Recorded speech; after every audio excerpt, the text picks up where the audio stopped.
I'm not the most eloquent guy, but Bill McKibben may be the most eloquent guy, so I'm going to read his op-ed that was in the New York Times earlier this week. He wrote, "If you asked us why a dozen people sat on the floor next to the ATM in a Chase Bank branch on Friday, waiting for the police to arrest us for this small act of civil disobedience, we'd come up with the same answer as the famous robber Willie Sutton, because that's where the money is. We don't want to empty the vaults. Instead, we want people to understand that the money inside the vaults of banks like Chase is driving the climate crisis. Cutting off that flow of cash may be the single quickest step we can take to rein in the fossil fuel industry and slow the rapid warming of the earth." JPMorgan Chase isn't the only offender, but it is among the worst. Donations or anything? Is it like a... Yeah. Make a donation to Climate Action Rhode Island.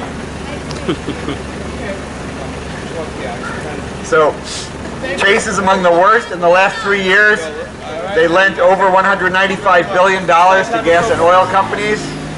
Okay, for comparison, Wells Fargo lent $151 billion, Citibank $129, Bank of America $106. So JPMorgan Chase has been the world's largest investor in fossil fuels since the Paris Climate Accord by a 29% margin.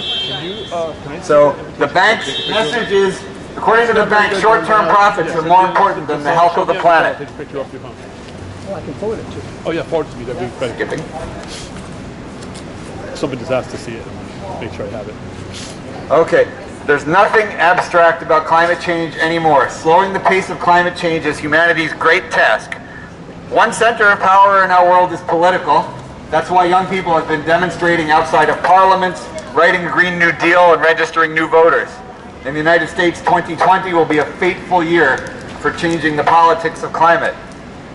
But even if the most environmental candidates win, it's hard to imagine they'll be able to move our country at the pace science requires. The IPCC has said that if we want to limit global warming to 2.7 degrees Fahrenheit, we will have to halve greenhouse gas emissions by 2030, cutting them to net zero by around 2050. And Washington is only one capital.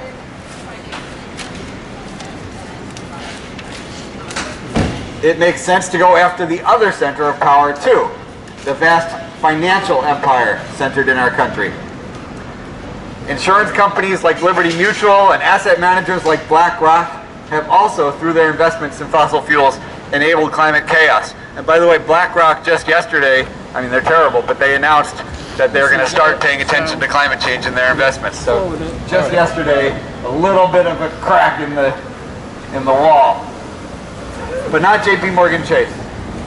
Imagine, Bill McKibben writes, imagine an announcement from JPMorgan Chase that it was immediately ending funding for new fossil fuel projects. It would echo around the world in hours, and there would be nothing the Trumps or Putins or Bolsonaros of the world could do to stop it. We sat in and were arrested at Chase Bank on Friday for nothing smaller than the future of our planet. If you care about the climate, it's worth moving your accounts away from these offenders. Shut up your credit cards. If you want to stop climate change, follow the money.